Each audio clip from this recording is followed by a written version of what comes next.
नमस्कार दोस्तों, ocean network में आपका स्वागत है। मैं हूं ओमकार चौधरी। कांग्रेस और राहुल गांधी की चौतरफा धुलाई हो रही है और बहुत ठीक तरीके से और ठीक समय पर हो रही है।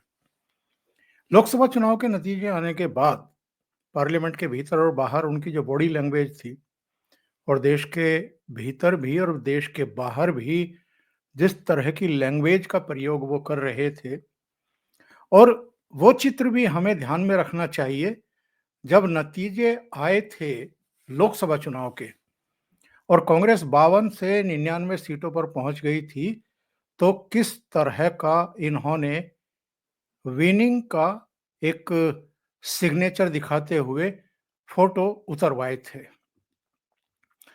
राहुल गांधी बहुत जल्दी शायद इन चीजों को भूल जाते हैं कि तीसरी बार भी लोगों के द्वारा ठुकराए जाने के बावजूद वो विनिंग साइन दिखा रहे थे। यानी 99 सीटें भी अगर आ गई तो उसको भी अपनी विजय बता रहे थे। एक तरीके से वो ईवीएम से आए हुए नतीजों को स्वीकार कर रहे थे। लेकिन फिर क्या हुआ? जैसे ही हरियाणा में पटखनी लगी और महाराष्ट्र में भी बैक टू बैक 2 राज्यों में उनकी पार्टी हार गई, सत्ता में नहीं आ पाई, और जम्मू कश्मीर में भी 90 विधानसभा क्षेत्रों में से केवल 6 प्राप्त हो पाई, और इधर झारखंड में भी 81 में से केवल 16 सीट कांग्रेस पार्टी जीत पाई, तो अचानक उन्होंने अपने सुर बदल लिए। फिर से ईवीएम के सिर पर ठीकरा फोड़ना शुरू कर दिया। 2 बयान आए हैं और ये दोनों बयान वायरल हैं।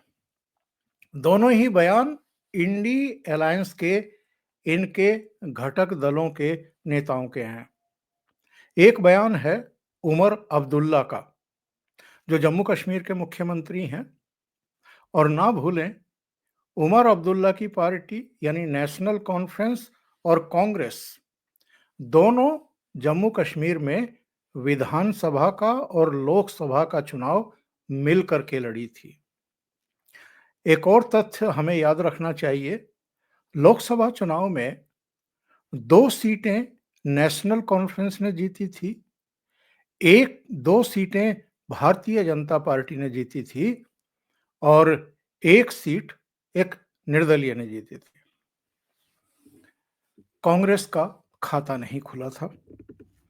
और ये भी ना भूलें कि लोकसभा चुनाव उमर अब्दुल्ला हार गए थे इंजीनियर राशिद के हाथों। तब भी उमर अब्दुल्ला ने ईवीएम के सिर पर तो ठीकरा नहीं ही फोड़ा था। उमर अब्दुल्ला ने जो इंटरव्यू दिया है पीटीआई को,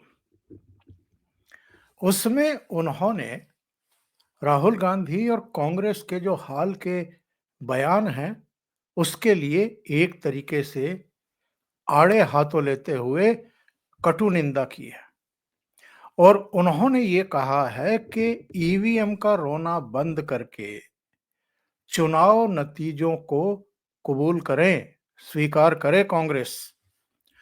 और उन्होंने अपना उदाहरण भी दिया। उन्होंने कहा कि लोकसभा चुनाव में मैं हार गया था, लेकिन विधानसभा चुनाव में प्रदेश की जनता ने नेशनल कॉन्फ्रेंस को बहुमत दे दिया।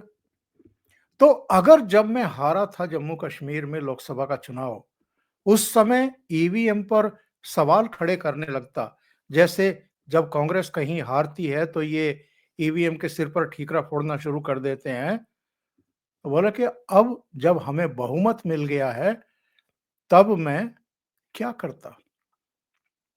यानी अगर उस समय हारने पर मैं ईवीएम का एक तरीके से अंतिम संस्कार करने लगता, तो आज तो उसी ईवीएम की वजह से हमें बहुमत मिल गया और हमारी सरकार बन गई।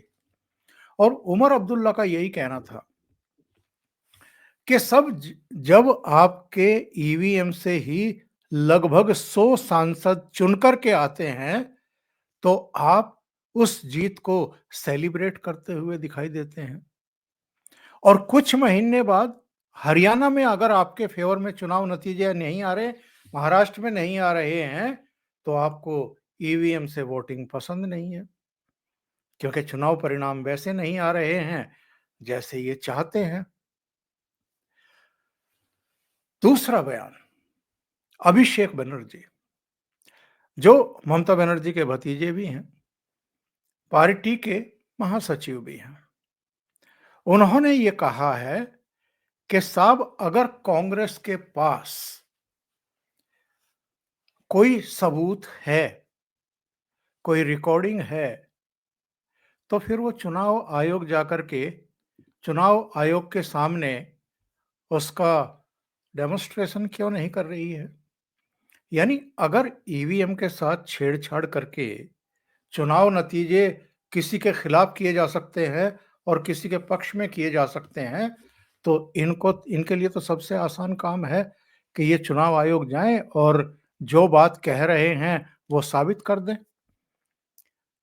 उन्होंने ये भी एक खास तौर से उन्होंने जिक्र किया इस बात का कि मैं लंबे समय से जमीनी स्तर पर चुनाव करवा रहा हूं।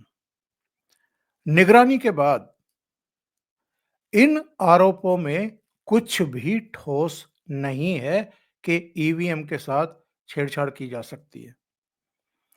उन्होंने कहा कि अगर कोई ईवीएम में रैंडमाइजेशन के दौरान अच्छा काम करता है और बूथ कार्यकर्ता मॉक पोल के दौरान ईवीएम की जांच करते हैं या वोटों की गिनती के दौरान फॉर्म 17C की समीक्षा करते हैं, जिसका इस्तेमाल बैलेट यूनिट या कंट्रोल यूनिट की जांच के लिए किया जाता है, तो मुझे नहीं लगता कि इन आरोपों में कुछ भी सत्यता है या ठोस है।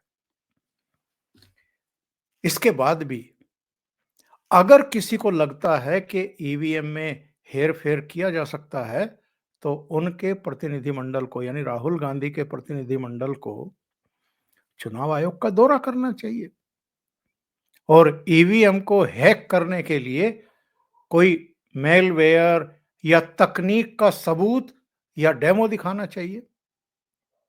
और अगर आप ऐसा करने में असफल हैं, तो फिर सवाल उठाने बंद कर देने चाहिए।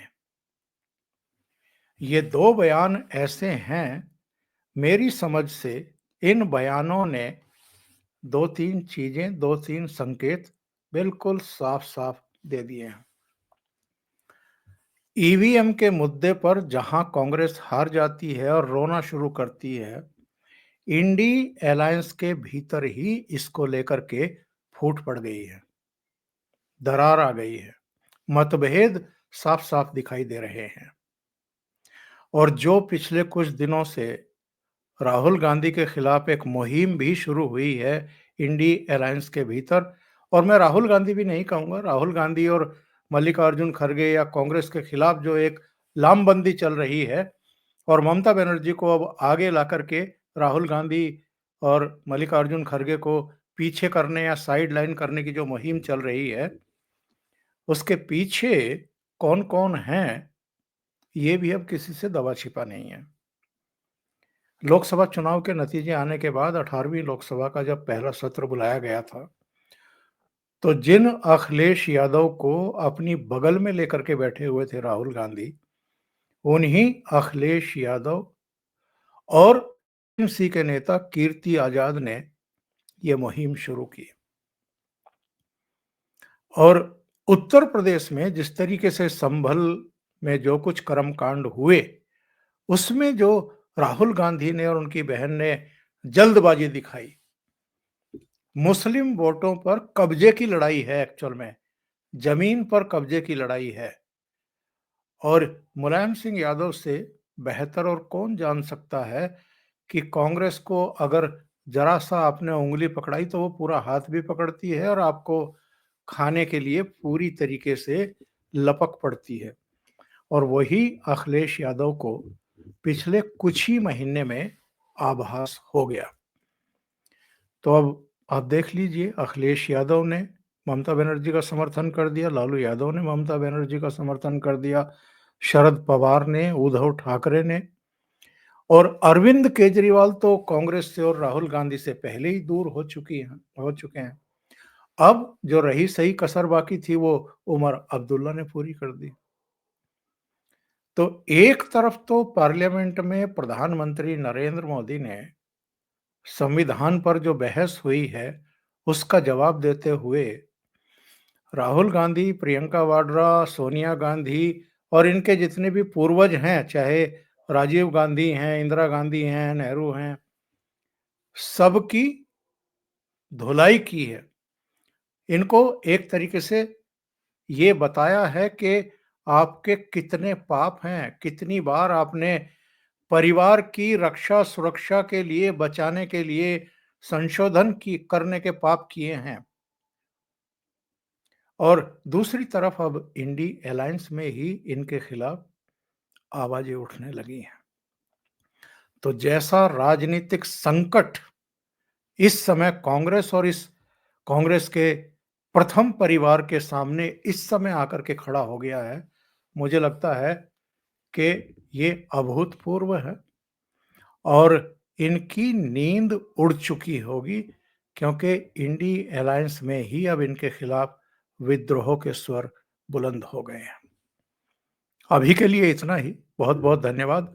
अगर आपको ये चैनल और इसके कंटेंट पसंद आ रहे हैं तो लाइक करें, कमेंट करें, वीडियो को शेयर भी करें। अभी तक अगर आपने ये चैनल सब्सक्राइब नहीं किया है तो सब्सक्राइब कर लें। साथ में लगे बेल आइकॉन को दबाना ना भूलें, ताकि आगे आने वाले वीडियो और उनके नोटिफिकेशन आप तक पहुंचते रहें। बहुत बहुत धन्यवाद। नमस्कार।